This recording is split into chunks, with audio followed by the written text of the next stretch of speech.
बिस्मिल्लाहिर रहमानिर रहीम। Hello everyone, अस्सलामु आलाइकुम। Welcome to my Maria's किचेने सबाइके स्वागतम जानिए आजकेर पर्व शुरू करछि।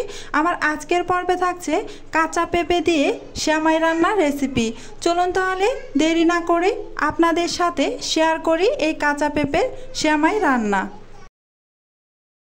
प्रथमे चूला एक हाड़ीते पर्याप्त परिमाण पानी दिए बलक तुले निয়েছি। এখন আমি এতে দিয়ে দিব গ্রেট করে রাখা কাঁচা পেঁপে। এখানে আমি মেজারমেন্ট কাপে মেপে 3 কাপ পরিমাণ গ্রেট করে রাখা কাঁচা পেঁপে নিয়েছি। এই পেঁপেটাকে আমি মিহি করে গ্রেট করে নিয়েছি। এই যে সবটুকু আমি দিয়ে দিলাম। এখন একটু নেড়েচেড়ে পানির সাথে মিশিয়ে নিব। নেড়েচেড়ে মিশিয়ে না হয়ে গিয়েছে। এখন আমি এই পেঁপেটাকে 4-5 মিনিট জাল করে নিব। এই 4-5 মিনিট জাল করার কারণে এই পেঁপের ভিতর যে কষটা আছে সেই কষটা সম্পূর্ণ বের হয়ে যাবে। এই যে 4-5 মিনিট আমি জাল করে নিয়েছি। এখন এই পেঁপেটাকে আমি ছাঁকনির সাহায্যে ছেঁকে সম্পূর্ণ পানি ফেলে দিব।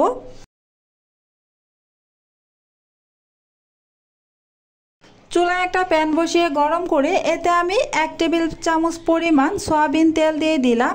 এই তেলটা গরম হয়ে গেলে এতে আমি এই ভাপিয়ে রাখা পেঁপেগুলো দিয়ে দিলাম।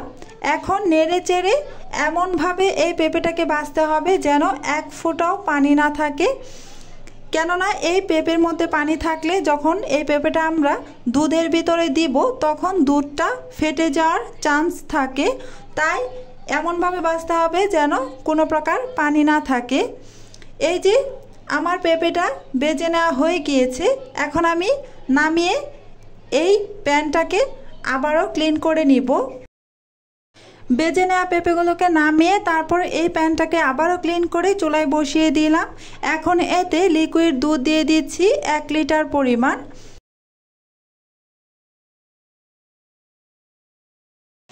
এবার দিয়ে দিচ্ছি 2টি তেজপাতা, 2 টুকরো দারুচিনি ও 4টি সাদা এলাচ। সাদা এলাচগুলোকে আমি একটু ফাটিয়ে দিয়েছি।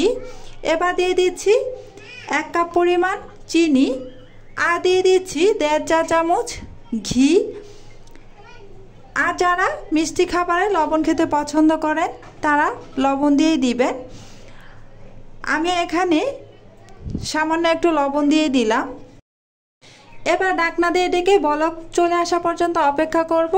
বলক চলে আসার পর আমি এই দুধটাকে জাল করে ঘন করে নিয়েছি। এই যে এখন আমি এতে ভেজে রাখা পেঁপেগুলো দিয়ে ভালোভাবে নেড়েচেড়ে মিশিয়ে নিচ্ছি।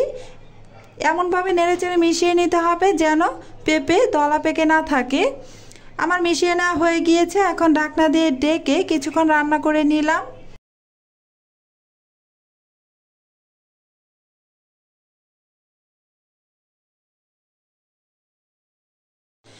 এবার আমি এতে 1/4 কাপ পরিমাণ গুঁড়া দুধ দিয়ে দিচ্ছি।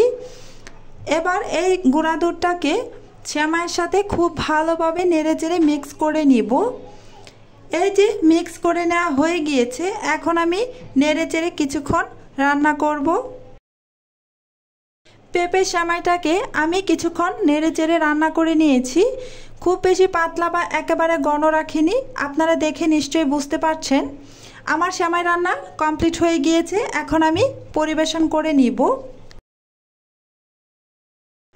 এই যে আমার পেঁপের সেমাইটা পরিবেশন করে নেওয়া হয়ে গিয়েছে। আমি এখানে কিছু ড্রাই ফ্রুটস অ্যাড করেছি। এই ড্রাই ফ্রুটসগুলো আমি একটু ভেজে নিয়েছিলাম। আপনারা যে কোনো ধরনের ড্রাই ফ্রুটস এখানে অ্যাড করে দিতে পারেন।